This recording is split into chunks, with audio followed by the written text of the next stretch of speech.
Okay. Well, anyways, for those of you that don't know you and know what you do, how do you introduce yourself nowadays? I do land. It's a really bad introduction, but usually when I'm talking with people, they just say, "So what do you do?" So that's my natural response is, "I do land." Uh, So I'm a land flipper. I wholesale and flip raw land. I also do minor subdivision development, and then I am a vibe coder on the side, so software development as well. okay. What kind of software development are you doing? Working on a Or couple of are you not allowed to tell us yet?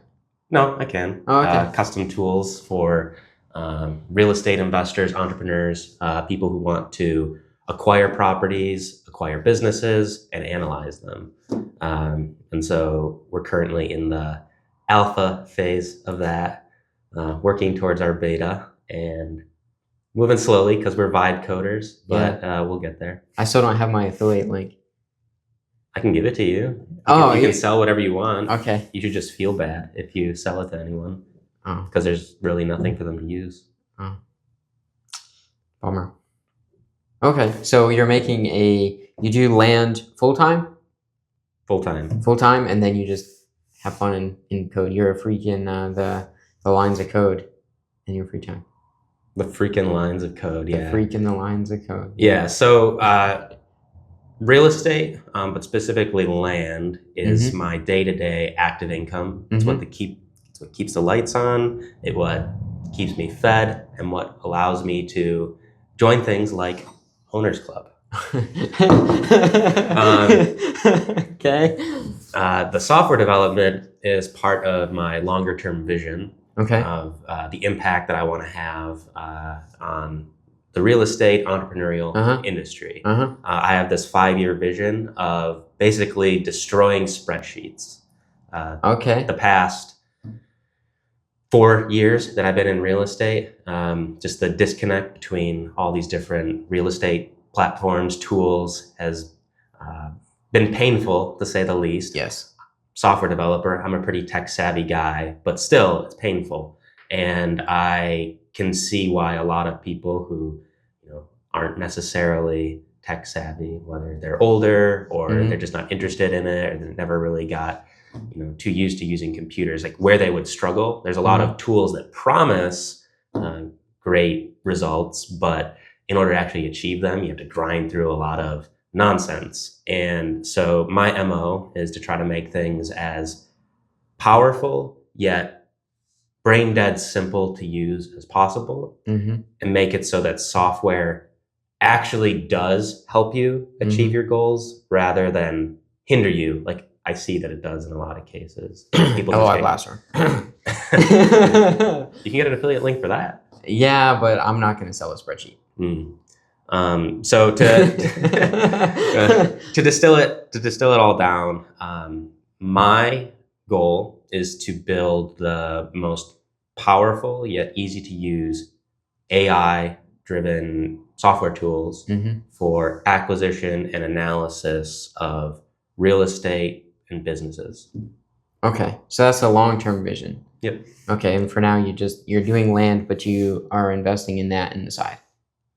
Correct. Yes. So whether you're investing your time, capital, resources. Yep. Yeah. So to this point, I think we've been working on this software seriously for the past 5-6 months. It's been a labor of love. No money has been made from it. It's purely a speculative endeavor, right? I've talked to it with lots of people, talked to it with you. You sound interested. Lots of other people sound interested, but that's not necessarily the proof of concept yet. And you actually have to have a product that is good for people to use it. Like, I can build up all the hype, and then when people get the product in their hands, if it's terrible, then it's all for naught. So kind of like Prop AI was when it first launched. It just wasn't that great. Yeah. Yeah. Exactly. Yeah. So it's because it is more so my side hustle, kind of taking longer than if it were a full-fledged, software company with full-time developers and everything. But I'm okay with it because it is part of a longer term vision. You know, I expect to be able to make some kind of an impact this year. You know, get it in people's hands, using it, actually able to get some deals done. But it's not until year 2, year 3, and you know, 5 years into it where it's like a truly revolutionary product. Where the goal is to make it where you can just, you know, tell it what you want to do and it does it.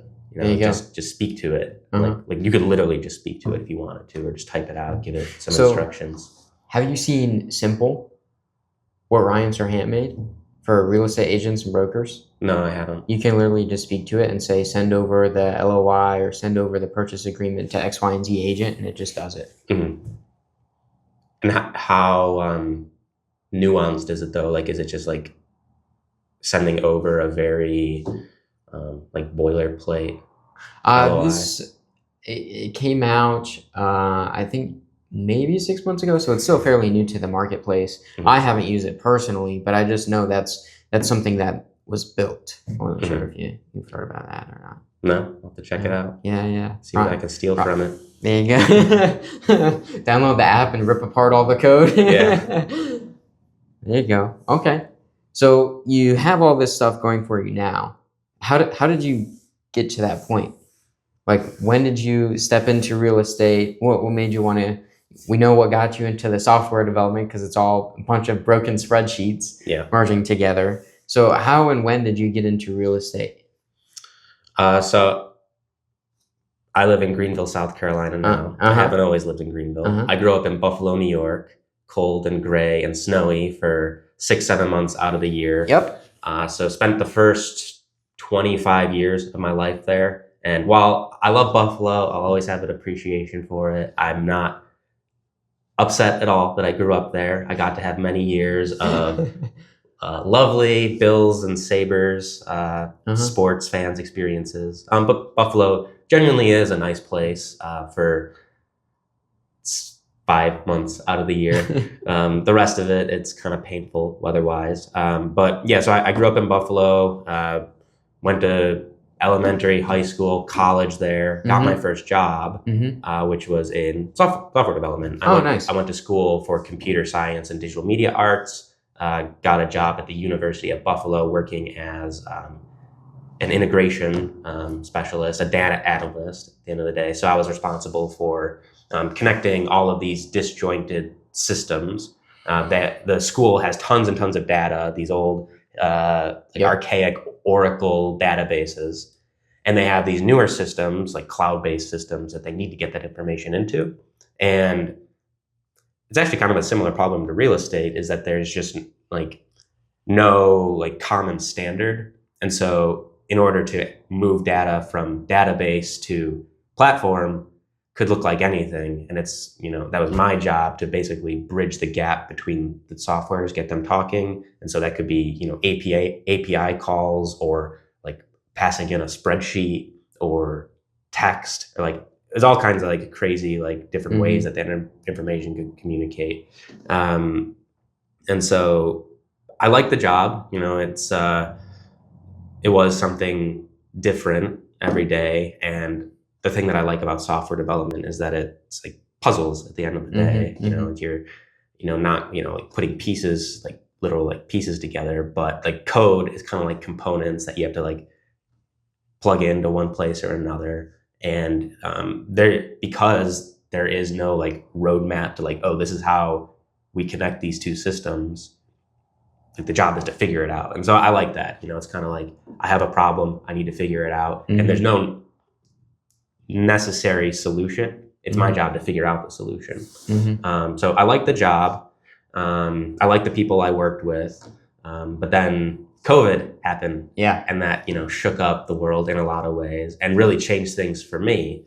So right before COVID, I had bought my first house. I made it my goal to not pay anything for my living expenses.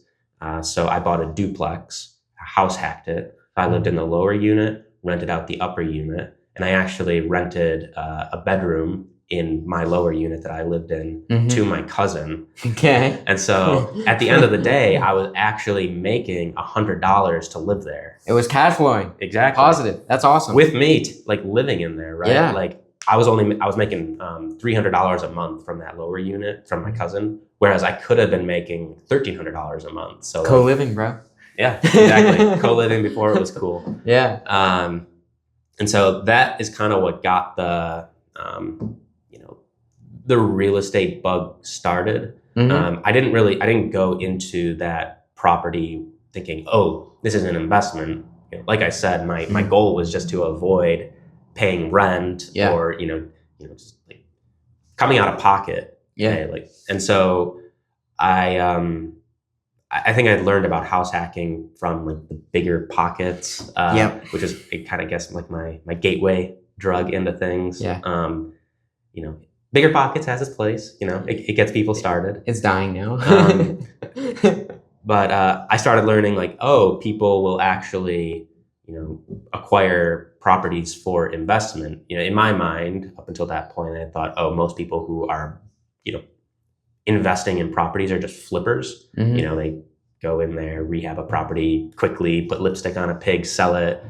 Great. And so like that wasn't something that interested me. But I was like, oh, people will buy properties specifically to rent them out to people and just be a landlord at the end of the day, right? So making that passive income. And so I got hooked on the idea of being able to, maybe acquire 1 or 2 properties every year, very conventionally, because that's all I knew from Bigger Pockets was to, save up your 10, 15, 20% down payment, buy the property, get it cash flowing, make sure you get at least your 8% cash on cash return. And so I figured I would just keep working my software development job, plug away, get 1 or 2 properties every year. And by the time I was 40, I could retire early, with a portfolio of, 20, 25 properties and just be set. And that sounded great to me. Yeah. But then, and I don't know where exactly, I discovered wholesaling. Yeah. I was like, oh, you can make money in real estate much quicker than just, buying a property here and there, relying on your W-2, which is very slow burn, fixed, but like reliable, but very slow burn income. I didn't realize like, oh, you could just make quick amounts of money by getting a house under contract and then selling that contract to someone. I was like, okay, so if you did that properly, like you could just make that your job. Yep. Now I'm a relatively risk adverse person, so I wasn't like, oh, I'm just gonna like quit my W-2 and jump into wholesaling. Yeah. I wasn't willing to do that, but I did start wholesaling on the side as a side hustle, try to get that proof of concept. And so I did that while working at the University of Buffalo for about, I would say, 7-8 months. Not the most successful. Definitely had some growing pains. Didn't know what I was doing. Like my first attempt at marketing was to send out 100 pieces of direct mail. Yeah. 100. Yeah, that's not nearly enough. Which I've come to learn today. You need to be sending thousands and repeatedly for direct mail to be effective. So obviously I had no idea what I was doing. I was like, oh, I sent out 100 pieces. I'm probably going to get like success. I'm going to get like 30 responses. Yeah. And I'll get like 5 houses under contract and it'll be amazing. I got 1 response and the response was, hey, I got your letter. I'm not interested in selling, but I just wanted to let you know. So very, very effective first campaign. Yeah. But then, I started bulk texting and I heard of VA and was struggling. In my first 6-7 months, I did 2 deals, not very big spreads or anything, but it was a proof of concept. And obviously not proof enough to be like, oh, I'm going to leave my W-2 and go full-time into real estate wholesaling.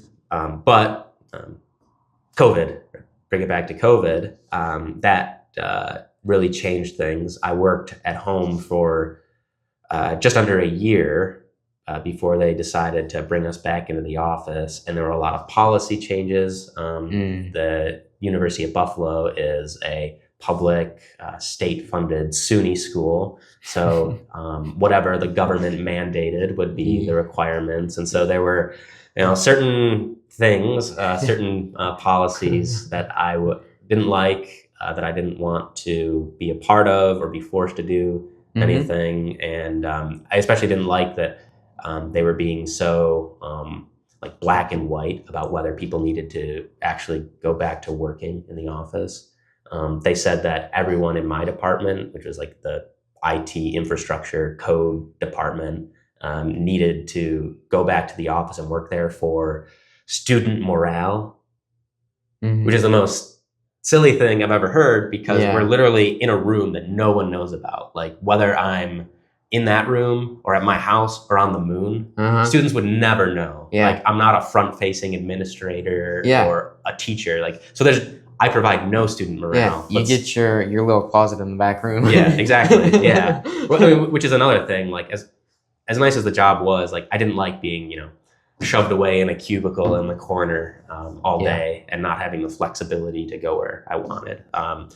But so all these political job type changes, just not liking the direction of things were going, and having that inkling in the back of my mind, like, I do want to get out of working a W-2 and be my own boss, be an entrepreneur, get full-time into real estate.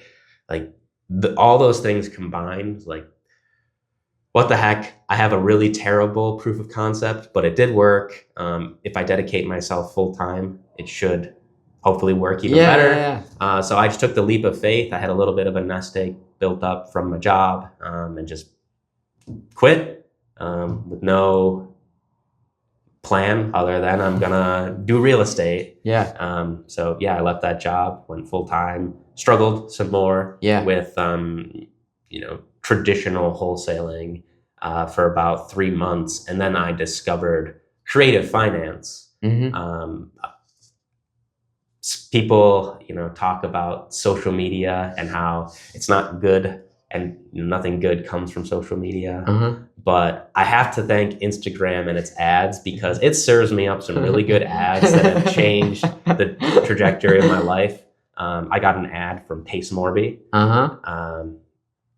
And I had heard of subject to and seller financing previously, but it always seemed like pie in the sky, like once in a lifetime type deal opportunities. Like, why would a seller let you just take over their mortgage? Why would they be willing to delay that gratification of selling their house and, spread it out on seller financing? Like, why would anyone do that? Like, I wouldn't do that if I were a seller. Why would anyone do that? So, like, how am I going to convince someone to sell to me like that?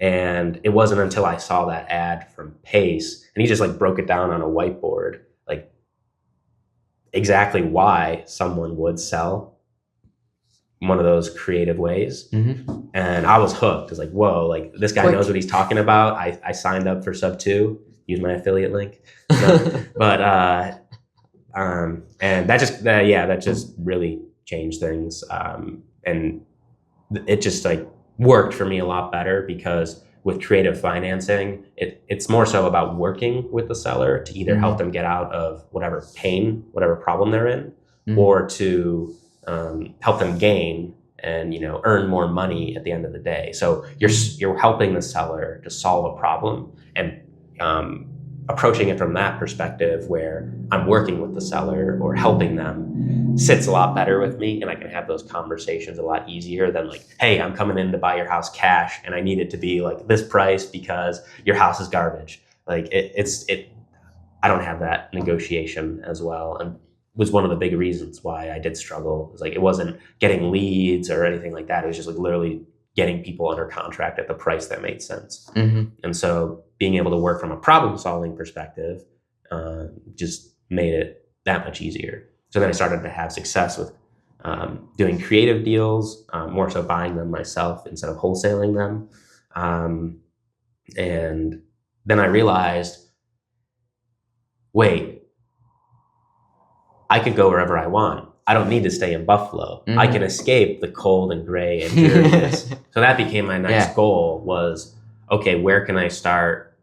Where should I start marketing with the idea that if I find the right property, I'll move there. And so I started researching the Carolinas just in general and settled on Greenville for a number of reasons, and just started marketing, ended up getting a seller finance deal under contract, and sight unseen, other than an inspection report, just moved down to Taylor's, South Carolina. There you go. And been here for the past 3 years. And then, I was still mainly focused on residential real estate, but very different than Buffalo. Greenville has lots of open space, lots of green, forested, undeveloped land. And so it was only natural that I would eventually find my way into the land space. Yeah. And that was like the next iteration of, oh, this is much easier than trying to do cash wholesaling of houses, because it's a totally different animal with the type of seller you're dealing with. Like, there's no emotion tied to the land. There's no memories, and it's just really factual. Like, it's not, I don't have to be objective. Like, oh, your kitchen's in terrible condition and it's going to take this much to fix it up. It's like, no, it's like literally dirt. It either has the utilities or it doesn't. It either has good topography or it doesn't. It either has a floodplain or it doesn't. And so it's much more like, we're talking facts here, and I'm not, this is what the price I can do. Like, can you meet that? Yes, no. If not, okay, it won't work out. I'll follow up with you later. That's it. Like, there's much less emotion or psychology to it, and that just worked a lot better for me. And then on the flip side, selling the land, it's the same thing. I don't have to worry about all this minutia. I mean, yes, there's due diligence you have to do. Land has its own, language and rabbit holes that you have to go down, like, until that you have to do a soil test to find out if you can even build a house there with it using a conventional septic system. Like you don't know it until you come across that. So there is a learning curve, but the beauty of it is that you can just learn everything really without the seller's input at all. You just find out from the county, or you do your own research, your own due diligence. And as far as selling the property, you just tell people the facts that you found and go out and look at it. Go look at it. Whereas with a house, you might have to worry about showings. Are there tenants there? Did the seller, install a legal fifth bathroom in one of the closets? All these crazy things that come with houses. It's, there's much more gray to it. And so I like the black and white of land. So that's why I decided to just go full into marketing towards land. So I still do residential houses, primarily creative deals, but I don't market for them at all. I just partner with other people, people who need help with underwriting or deal structuring. But as far as land acquisitions, the direct to seller or agent marketing that I do myself, it's purely land. So that's how we got from Buffalo to Greenville and a much greener, brighter, sunnier world. Awesome. Okay. So throughout that journey, what has been the biggest misconception for you? I guess the biggest thing, and one of the reasons that I did struggle at the beginning, was that I thought that I needed to be, basically wearing all the hats. And the hat, by hats, I mean all the roles in acquisitions business. There's a lot of tasks to do.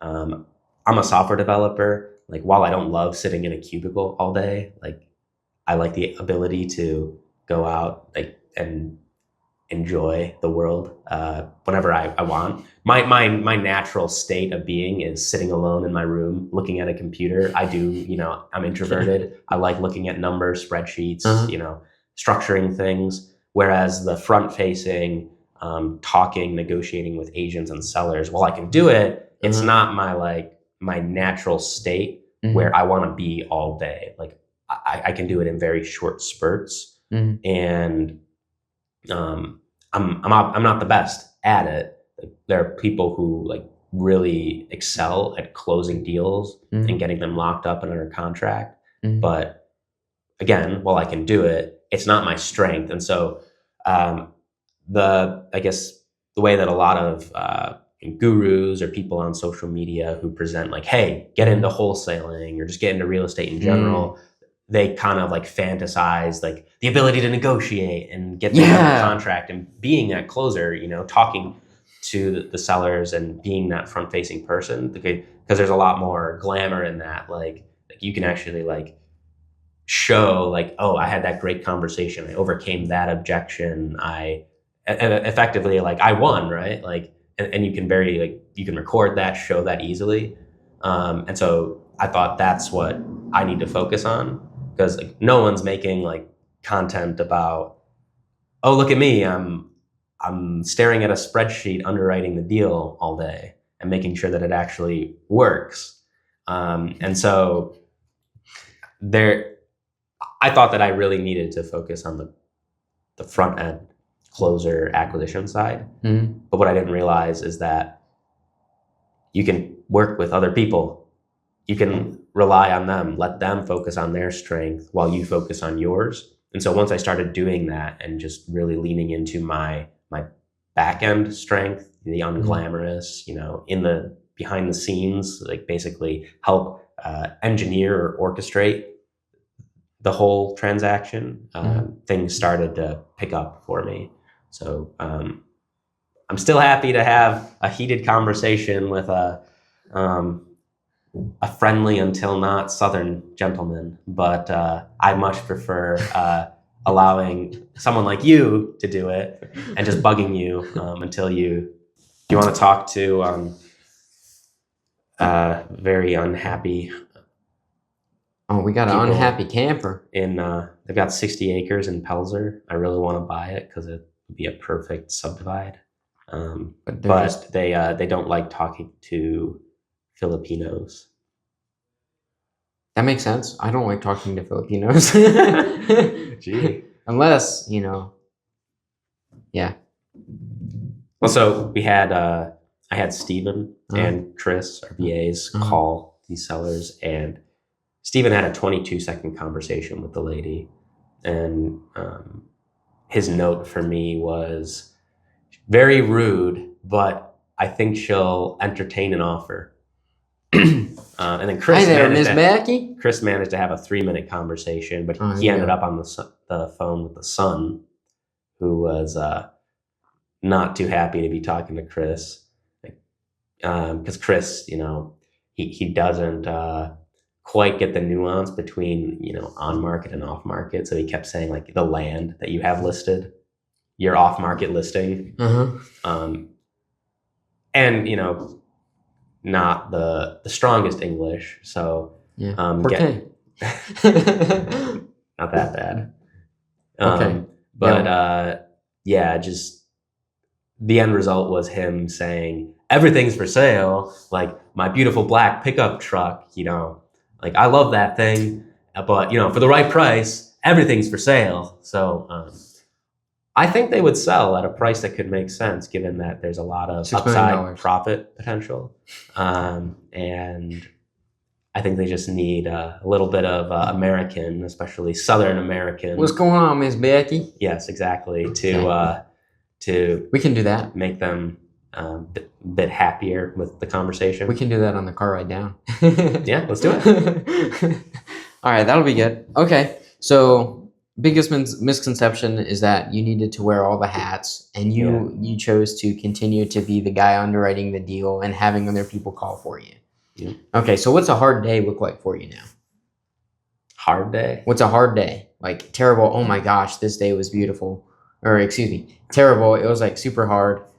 What's that look like for you? Well, that was actually a really good Freudian slip, because I think the hardest days sometimes are the most beautiful days, right? When you look back on them, you're like, that's the good old days. Because when hard things are happening, it means things are happening, And as long as you're not, letting them beat you down and getting, too upset about it, and you're pushing through it and working through it, then like you're going in the right direction. So I like that. Yeah. Sometimes the hardest days are the most beautiful days. The What are the hardest days? Usually when I'm like asked to leave my house and like, film things, like those days are kind of hard for me.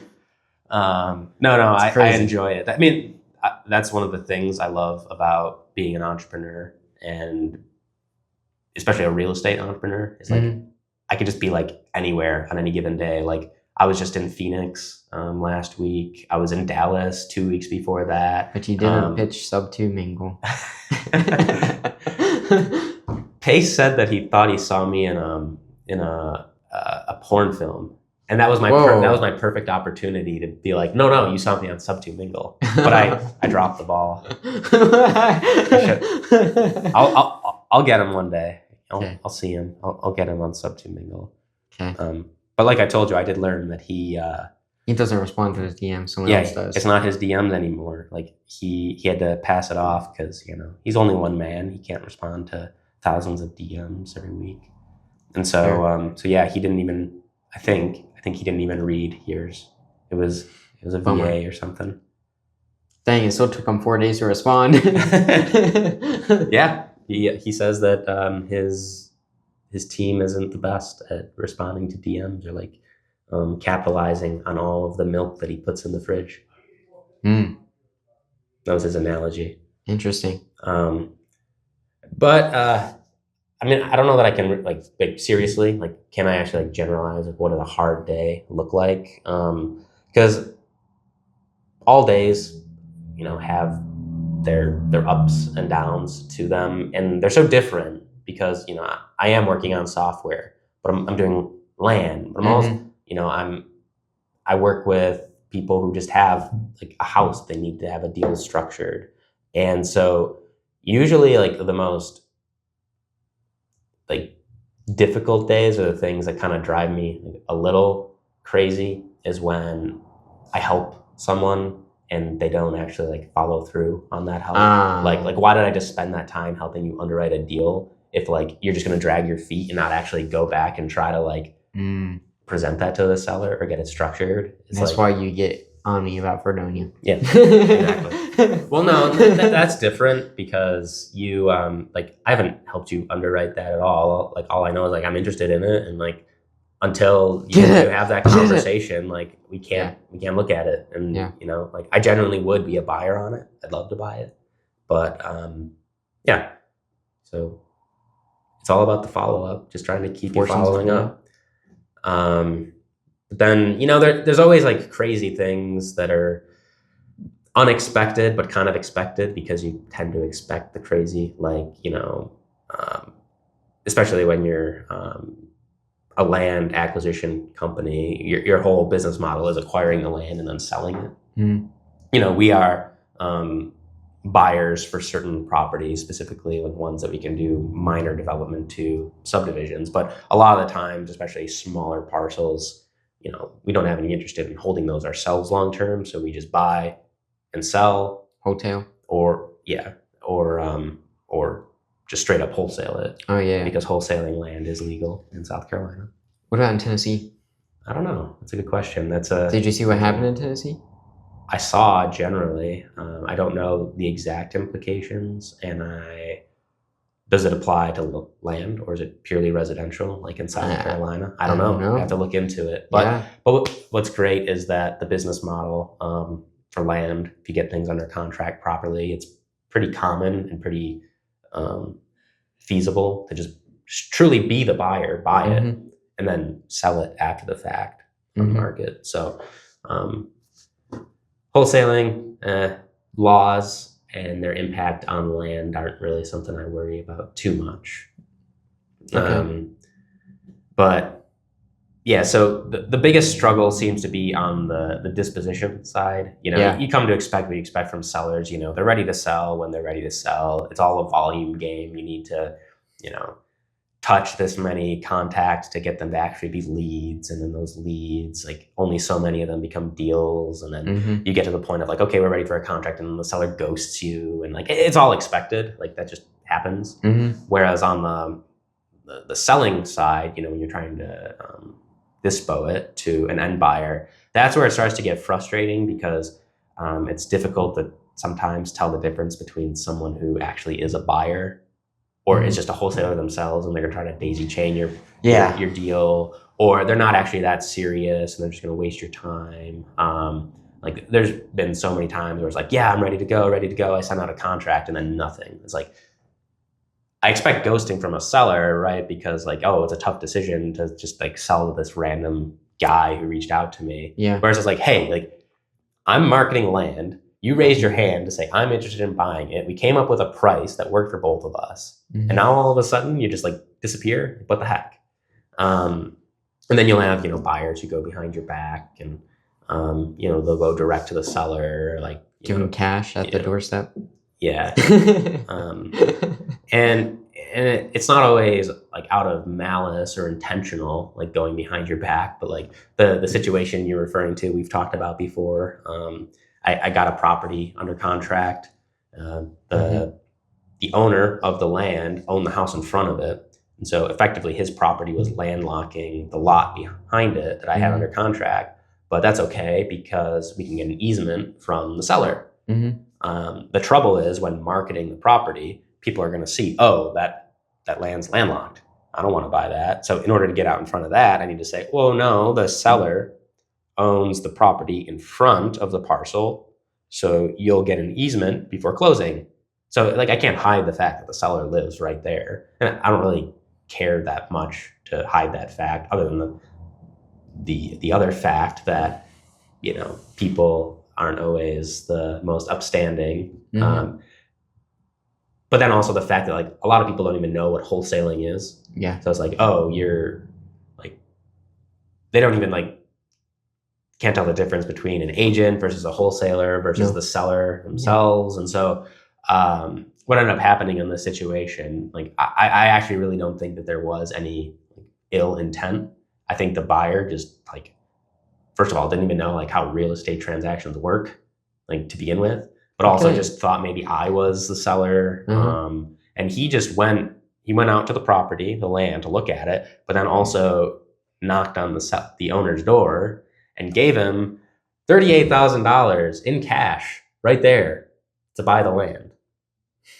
We had the property under contract for $23,000, which we were going to pay him at closing, which was going to happen in 2 weeks. So I don't blame the seller for being intrigued by and wanting to take that $38,000.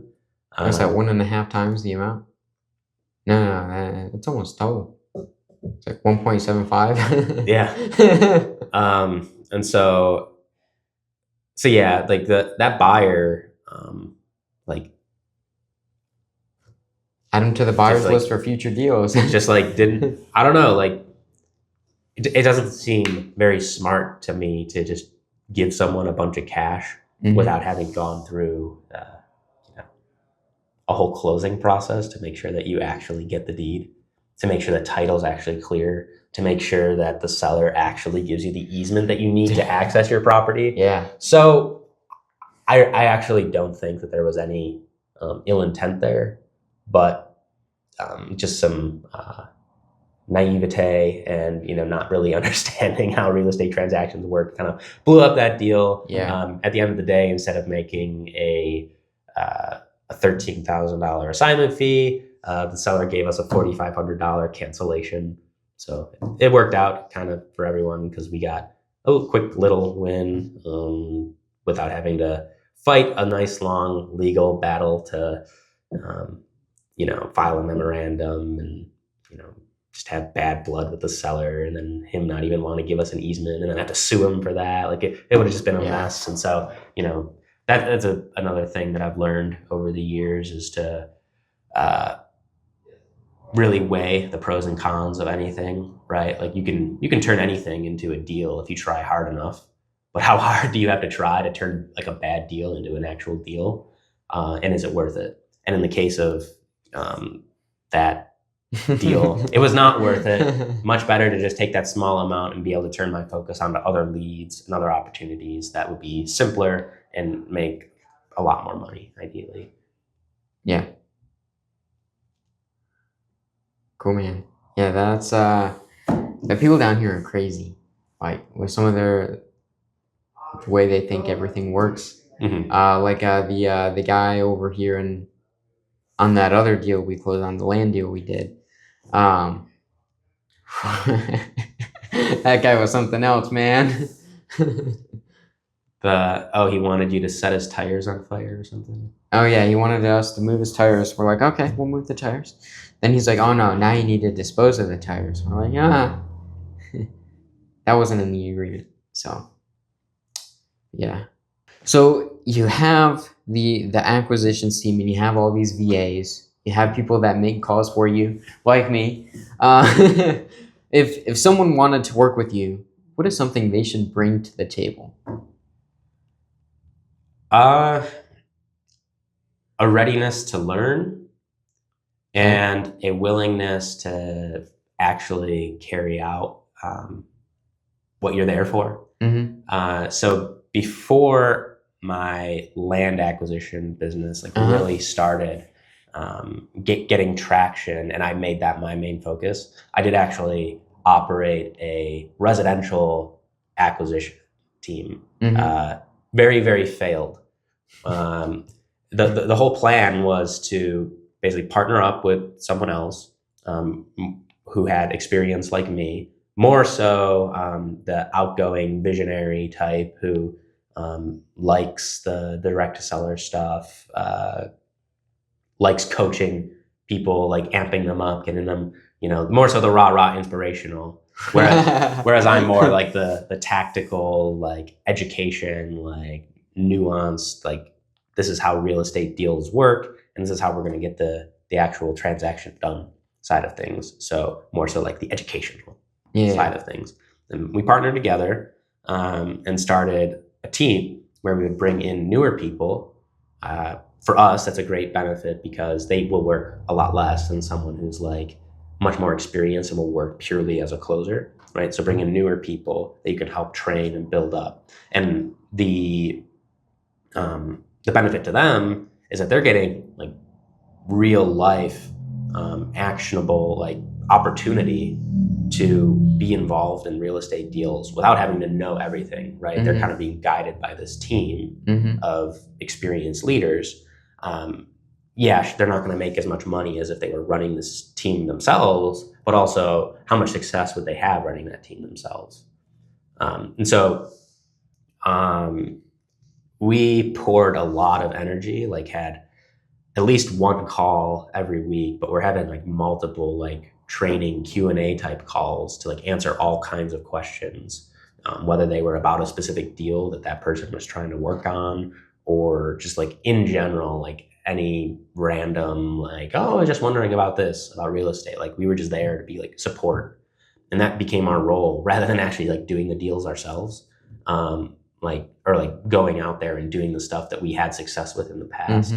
And with the idea being like, okay, if we can transmit this knowledge and skill to a group of people, we can enhance what we've been doing because, instead of, 2 people operating at a high level, you maybe have 10 people operating at a slightly lower, but still generally high level that, amplifies things and helps to scale.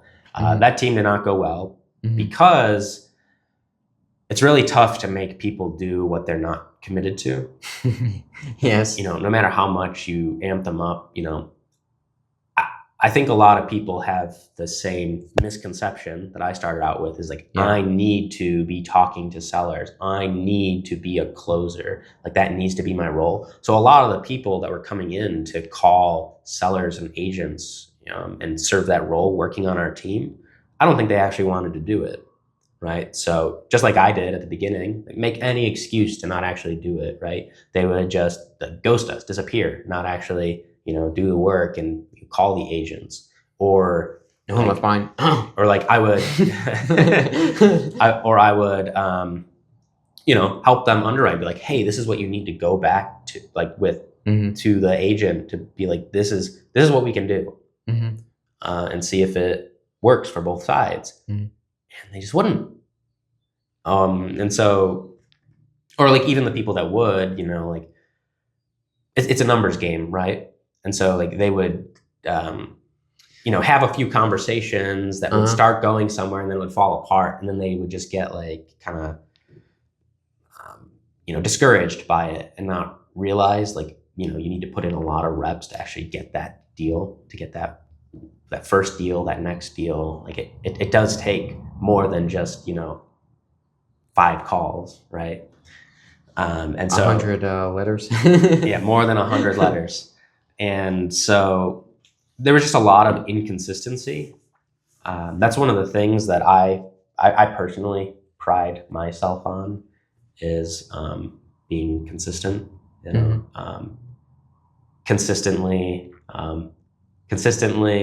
fashionably late to things. Yep.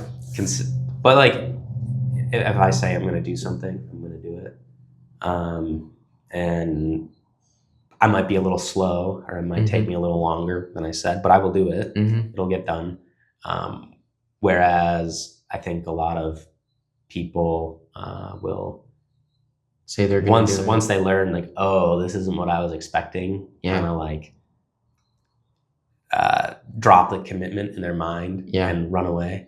And so for working with me, the biggest thing is just being receptive to learning, because real estate, entrepreneurship, you're learning something new every single day. And then being willing to implement it and actually go out and do the thing that you learned.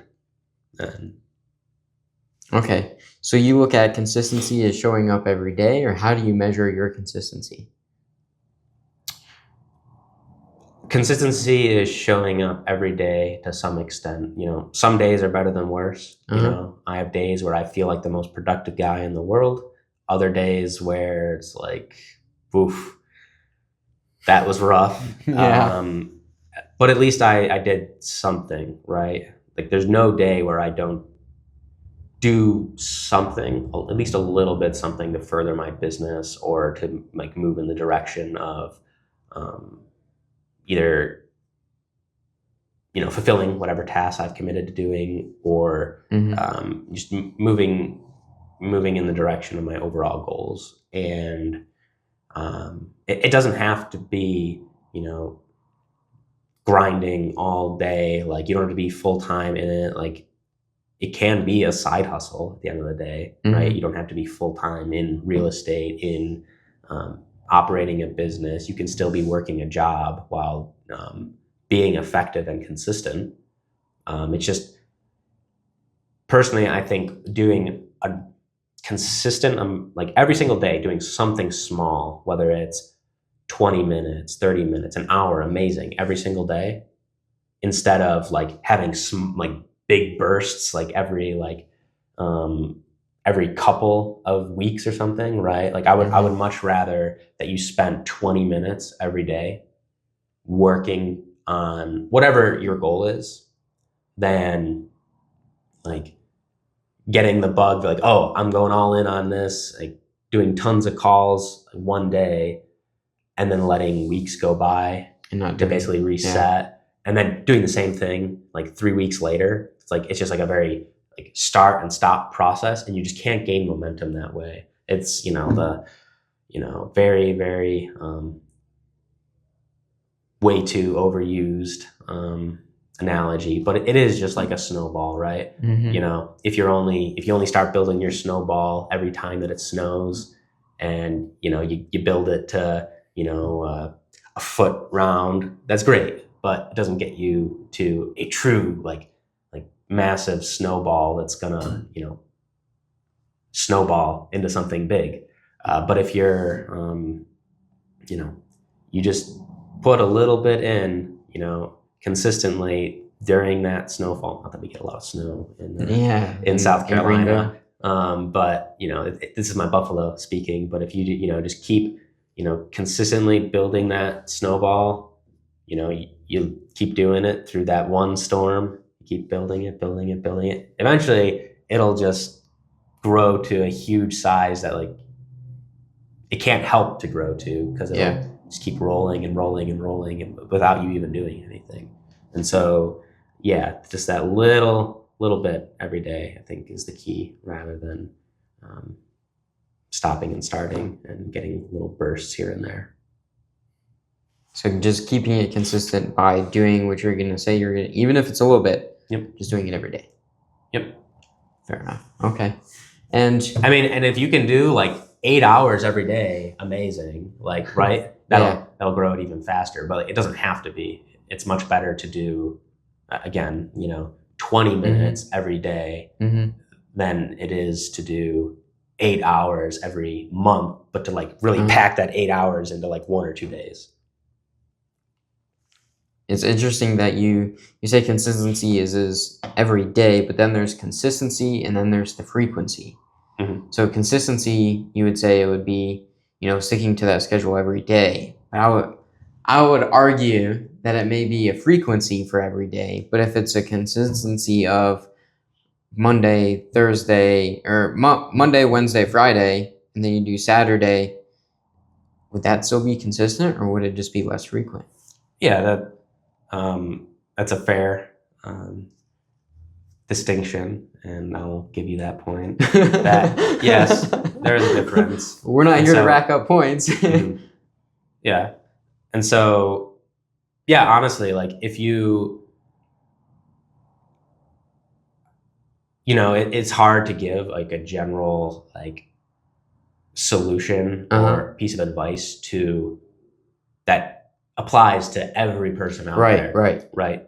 So when giving advice, and I'm not the best like general advice giver. I'm not a coach or a mentor or like have experience trying to speak to like the most people in the room, the masses, as possible. Right. So, that certainly could be a bit of an overgeneralization, but it's, I think, something that does apply to most people, will work for most people, right? Like, so I like health and fitness. I enjoy exercising, and I'm consistent with it.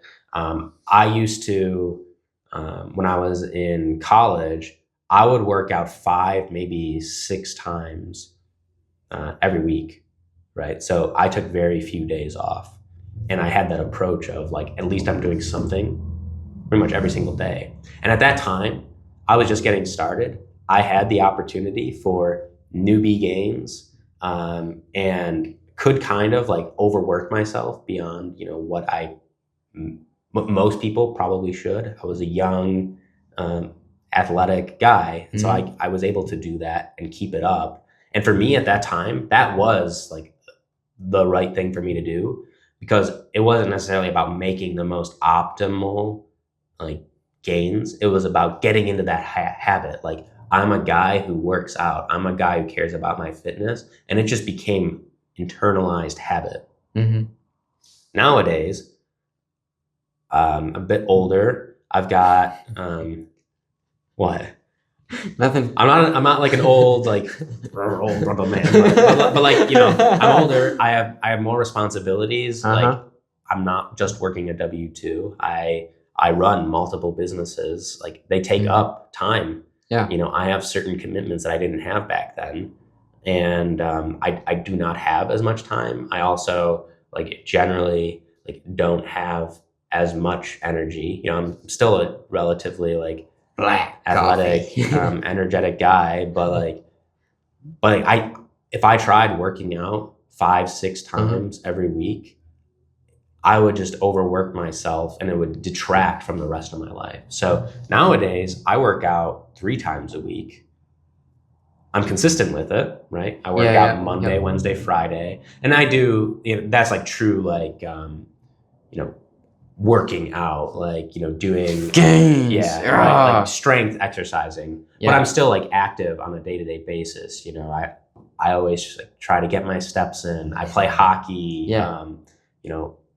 doing other kind of cardiovascular activity on top of it like, to supplement is great, but to truly like working out, doing planned exercises, I only do it 3 times a week. And so I'm still consistent. Yes, I've just changed my frequency, because I've Mhm. learned that that's what works and fits with my life. I'm probably actually making, better progress than I did back then, Yeah. because, there is something to rest and taking a break from things. And so to kind of apply that to your entrepreneurial goals or business goals, real estate,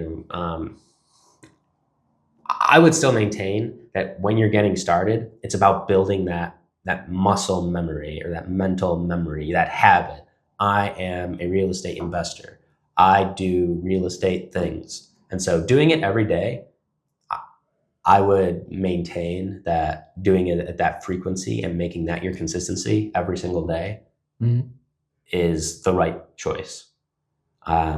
But maybe you have a great W-2. You don't want to operate an acquisition, a real estate wholesaling company. You just want to be a buyer. Like, right? Just saying every single week, I'm going to connect with one new person, 3 new people who can bring me deals. I'll tell them what I'm looking for and make those connections, or like make posts on social media, whatever that thing is that will bring you whatever you're looking for, the opportunities that you're searching for. Mhm. Do them, to your Mhm. point, consistently. It's just a matter of determining that frequency and figuring out what point are you at to determine the frequency that makes sense for you. Again, like if you're just getting started and you need cash now, you need capital today, you need today money, and you want to wholesale, doing something every single day Mhm. makes sense.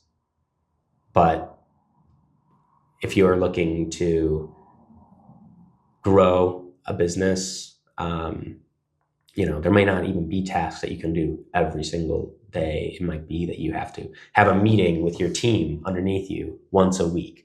You have to connect with a new lender once a week or once a month, or find new agents or wholesalers or whatever Mhm. partner fits and helps supplement your business, like Mhm. at some cadence, some consistency. That doesn't have to be every single day, because maybe you're at a different place where you already kind of have that muscle of, I am an entrepreneur, I do these things, and Mhm. you can afford to take a 1-2 day or week gap between those tasks, because Mhm. that muscle is so strong that you don't need that daily reminder. That's an interesting way of putting it. Yeah, this is an interesting analogy. I'll have to work on and build on so I can say it a bit more succinctly. Okay. What's something you wish more people would ask you?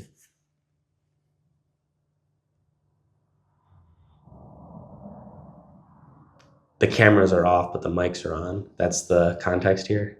Mic's on. After the camera's out. Yeah. Well, I mean, just say it's all off. It's all off. It's all off? It's all off. Don't worry about it. Okay, good. No one's listening Yeah, in? no one's listening right now. Okay. I wish more people would ask me how they can invest in my Bitcoin crypto course. So are you making a joke about this? Because no one's listening. No. Yes, that's a complete joke. What do I wish more people would ask me? Yeah. I wish more people would ask, can I lend in your deals? Really? Yeah. So you're looking for more capital. Yeah. Okay, you're looking for more private money lenders. Yeah. And you want people that'll just come up to me and be like, "Can I lend in your deals?" Yeah. Okay. It's still something that I need to work on, but I do have a general aversion to asking people for their money. And so, I'm happy to tell people what I'm doing and give them like the opportunity to lend in my deal, but to straight up be like, hey, I need money for this deal is still kind of a weird, itchy feeling for me. Oh man. Because, a lot of people who lend in real estate deals are just regular people. They're attorneys, they're doctors, they're dentists, they're like, they've worked hard for that money. And, when they lend to you, they're putting a lot of trust and faith that you're going to do the right thing. Mhm. And I believe I do the right thing, and that I will continue to. But there's still, you know, a certain weight in that responsibility, and asking for it, like just be like, hey, can you give me money? Will you lend in my deal? It seems like I don't know, like I'm not, you know, respecting the fact that, you know, they put a lot of work into that deal, which isn't true. It's like there's a trade-off to the whole thing, like, or a give and take to it, right? Like by lending in my deal, I'm going to be able to give you a much greater return than most other investments that you have. Like, well, maybe not like crypto, right? Crypto, you could make a significantly higher return, but at what cost, right? There's a much greater risk that you're also going to lose a lot of money. Same thing stock with market. Yeah, we just saw what happened there. Yeah. Real estate is actual tangible asset. Right. Like you could have tons of gains in the stock market, but you can lose quite a bit as well. And real estate, there is that risk still as well, right? No investment is purely 100% risk-free, but the return to risk ratio is, I think, most in favor of real estate, because you are like, if things do go south and whoever you lent the money to like just disappears on you, you can always take that property from them, right? You have some kind of a tangible asset that, you know, worst comes to worst, you're able to recoup your money. You're not just losing it entirely. And so there is that protection there with, you know, a significantly more upside than if you're just investing into a bond or something. So it's that nice blend of things. So as a borrower, that's what I can offer to a lender. I understand that, but still it makes me a little itchy to ask for the money, right? Because, you know. So to piggyback off of that, from what I've talked to with a bunch of people that they do a bunch of the private money raising, private capital raising, all that fun stuff. Their biggest thing is they don't have a fund. They do it on a per deal basis, and they go to paid events to find people with money, and it's a 30-day relationship building before they even pitch them for money. So that's how all that works. But I'm going to find out more when I go to this workshop in June, July, something like that. So I'll be able to give you more then. Yeah. Pitching people for money. Well, I mean, everyone's selling something. Just what are you selling, you know? Everyone sells something. Myself. Anyways, well, thank you, Mr. Benz. We'll have to do another episode. Caleb. Huh? Pleasure speaking with you. Oh, thank you. Thank you. We'll have to do it. It's been a quick minute since we did this. I don't think we've ever done this, Teddy. Oh. Sorry, I was just piggybacking. Yeah, no, I was off of the beginning. That's what I was doing too. Oh. Yeah, I was piggybacking off of you, like, oh, we never did this. So, yeah. Anyways, this was a really solid ending. Yeah, no, it'll be good.